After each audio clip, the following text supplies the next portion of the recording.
আমার দুই বাচ্চা রান্নাঘরে গেছে, দেখি কি বানাচ্ছে ওরা। দেখলাম যে পাতিলে পানি, লবণ দিয়ে পানি ফুটাচ্ছে। এদিকে মেয়ে অনেকক্ষণ ধরে দেখছি আমি আলু কেটে নিচ্ছিল, শব্দ পাচ্ছিলাম বাইরে থেকে আলু কাটার শব্দ। তার আজকে ফ্রেঞ্চ ফ্রাই বানাবে। পানি ফুটানো পানিতে আলুটা দিয়ে দিল। এদিকে আলু সিদ্ধ হচ্ছে, দেখলাম যে তারপরে আমার ছেলেও এসে এখানে জয়েন করলো বোনের সাথে। ওরা কিছু বানাতে গেলে অবশ্য কাজটা খুব সুন্দরভাবে করে। আমরা তো একটু তাড়াহুড়া করি, সব কিছু না তারা দেখি আমি খুব মেনটেন করে একদম পুরা রেসিপিটাকে ফলো করে সুন্দর করে। আমরা আসলে বাচ্চাদেরকে নিয়ে যতটা চিন্তা করি যে এরা মনে হয় কিছুই পারবে না, এটা কিন্তু আমাদের ধারণাটা একেবারেই ভুল। বরং ওরা যে কাজটা করে খুবই নিখুঁতভাবে করে।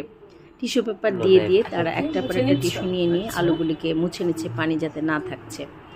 তারপর দেখলাম সেগুলিকে তারা দুই ভাই বোন কোনো ভুল হওয়া যাবে না এরকমভাবে কাজগুলি করছে। তারপর দেখলাম আলুটাতে দিয়ে দিল আর লবণ, দিয়ে দিচ্ছিল কর্নফ্লাওয়ার। আমি শুধু দাঁড়িয়ে দাঁড়িয়ে ভিডিও করছিলাম আর দেখছিলাম ওদের কাজ কীভাবে করে তারা। তারপর চিলি ফ্লেক্স দিয়ে দিল, আবার একটু গুঁড়ামরিচও দিয়ে দিল। সব কিছু আমার ছেলেটা দেখি একদম ঝাঁকিয়ে ঝাঁকিয়ে ভালো মতো যাতে মিক্সড হয় এর জন্য ঝাঁকিয়ে ঝাঁকিয়ে নিচ্ছে। পরে আবার মেয়ে আবার ওটা হাত দিয়ে ঠিক করে নিল বাকিটা।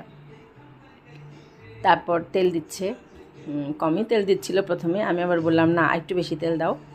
তারপর তারা একে একে ভেজে নিল, দুইবার করে দিল, ভেজে ভেজে তুলছে। ছেলে আবার একটা তুলে রাখলো, না ডাবল ফ্রাই করতে হবে, তাই কিছুটা আবার তুলে নিচ্ছে আবার দিচ্ছে। বেশ সুন্দর করে ওরা কাজটা করলো। তারপরে যেটা ভালো লাগলো, ওরা আবার আমার মতো ঠিক আমি যেরকম রান্না করি আর বারবার মুছি, চুলার চারপাশটা মুছে ফেলি, আশপাশটা ক্লিন করে ফেলি, দেখলাম দুই ভাই বোনও তাই করছে। আশপাশে কিছু থাকতে টেস্ট করে দেখি সবাই মুছে নিচ্ছে বারবার। সবশেষে হয়ে গেল, আমরা টেস্ট করে দেখছিলাম। ভালোই বানিয়েছো দুই ভাই বোনে। এখানে নিয়েছে মায়োনেজ, সস আর দিলা চিলি ফ্লেক্স। এখন এটা কি করবা, মিক্স করবা? এদিকে টিভিতে চলছিল ইত্যাদি, আমাকে বারবার ডাকছিল, কিন্তু আমি ওদের রান্না দেখতে ভালো লাগছিল। ভিডিওটি ভালো লাগলে অবশ্যই আমার চ্যানেলটিকে সাবস্ক্রাইব করে রাখবেন আর আমার বাচ্চাদের জন্য